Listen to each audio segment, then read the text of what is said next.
భూమి వాళ్ళందరూ వనభోజనాల దగ్గరికి వచ్చేసి అక్కడ ఒక టెంట్ ఏర్పాటు చేసుకొని మొత్తం ఏర్పాట్లని చేసుకుంటూ ఉంటారు.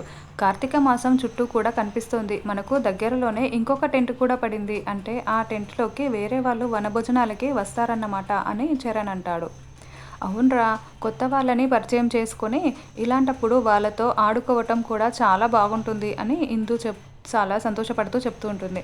భూమిని చూసి శరశ్చంద్ర చాలా చాలా సంతోషపడుతూ ఉంటే, భూమి కూడా శరశ్చంద్ర వైపు చూసి చాలా సంతోషపడుతూ ఉంటుంది.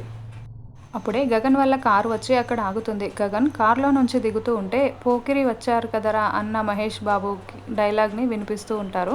గగన్ స్టైల్‌గా కారులో నుంచి దిగి శరశ్చంద్ర వాళ్ళ వైపు అదోలా చూస్తూ, భూమి వైపు ఇంకోలా చూస్తూ చాలా స్టైల్‌గా నడుస్తూ వస్తూ ఉంటే, వెనకాలే శారద, పూర్ణి కూడా వస్తూ ఉంటారు. గగన్ వాళ్ళను చూసిన అపూర్వ చాలా టెన్షన్ పడిపోతూ, వీడేంటి పిన్ని అని అంటూ ఉంటే, ఏమో నాకేం తెలుసు అని గోరింటాకు పిన్ని అంటుంది. గగన్ వాళ్ళు రావటంతో భూమి మరింత టెన్షన్ పడుతూ ఉంటే, నక్షత్ర మాత్రం గగన్‌ని చూసి మురిసిపోతూ, సిగ్గుపడుతూ మెలికలు తిరిగిపోతూ ఉంటుంది. గగన్ అయితే చేతులు విరుచుకుంటూ కావాలనే శరశ్చంద్ర వైపు చూసి చూడనట్లుగా వెళ్తూ ఉంటాడు. పక్కన పడిన టెంట్ ఎవరిదో కాదు గగన్ వాళ్ళదే అని ఇప్పుడు మనకి చూపిస్తూ ఉంటారు.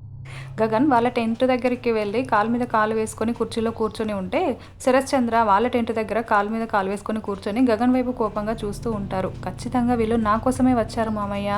నిన్న అబ్బాయి గారిని నేను ఆపలేకపోయాను. ఈరోజు అమ్మను కూడా తీసుకువచ్చారు. ఇద్దరు కలిపి నన్ను టార్గెట్ చేస్తే నేనేమైపోవాలి మామయ్య? నాకు చాలా టెన్షన్‌గా ఉంది అని భూమి టెన్షన్ పడుతూ కృష్ణప్రసాద్‌తో చెప్తూ ఉంటుంది.